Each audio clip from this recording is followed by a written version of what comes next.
안녕하세요, 트래블튜브. 오늘은 한국의 통계 발표에 일본 정부가 크게 당황하는 이유라는 주제로 이야기해보겠습니다.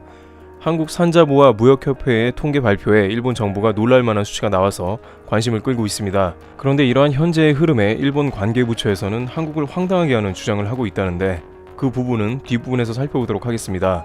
우선 일본이 지난 7월 단행한 수출 규제의 목적은 한국 반도체 시장을 제대로 타격해보자는 의도였습니다.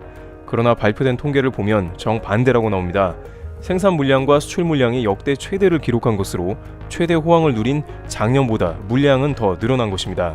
특히 이것은 전 세계 업체들이 반도체 재고 조정에 나선 와중에 이뤄진 것이라 놀라운 것인데요. 업계에선 그럼에도 불구하고 수출이 증가세를 유지한 것은 초격차 프리미엄을 유지했기 때문이라고 입을 모읍니다. 다른 업체들이 따라올 수 없는 물량과 품질, 압도적인 기술로 인해서 한국 반도체의 수출이 더 증가한 것입니다. 실제 자료를 보면요, 산자부와 무역협회 등은 지난달 수출량은 작년에 비해 16%가 늘었다고 집계했습니다. 이로써 반도체 수출량은 일본의 수출 규제가 시작된 7월부터 오히려 4개월 연속 증가세를 보인 것입니다. 물론 작년에 비해 수출액수는 반도체 가격이 급락하여 줄어들 수밖에 없었습니다만 2017년에 슈퍼호황이 시작되었던 기간보다 많은 것이며 2016년 연간 수출액은 9월 현재 이미 뛰어넘은 수치입니다. 업계 관계자들은 삼성전자 등이 물량 생산을 불경기임에도 줄이지 않고 오히려 늘리는 등 자신감에서 비롯한 생산이 다른 업계들과의 차이를 벌렸으며 오히려 앞으로 반도체 가격이 올라가면 2018년과 같은 대박이 재현될 수 있다며 한국의 반도체가 세계 최강임을 보여주는 대목이라고 입을 모으고 있습니다.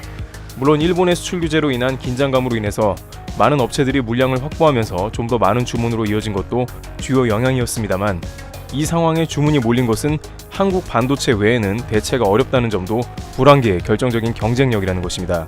한편 일본에서는 이와 같은 한국의 흐름에 대해서 역시 일본의 반도체 수출 규제는 적절했다는 이야기를 하고 있습니다. 이게 무슨 말이냐면 애초에 반도체 수출 규제는 보복이 아니라 정당한 수출 규제 절차 가운데 나왔다는 것이죠. 그래서 한국은 별다른 피해를 보지 않았으며 이것으로 세계 무역을 흐트러 놓지도 않았다는 반응인 것입니다. 취임한 지 2달도 안 돼 비리 스캔들로 옷을 벗은 스가와라 경산상 이후에 새롭게 취임한 가즈야마 경산상은 취임과 동시에 대한국 수출 규제는 WTO 협정 위반이 아니라면서 한국 관련 반도체 수출 규제를 이어나가겠다는 발언을 한 바 있습니다.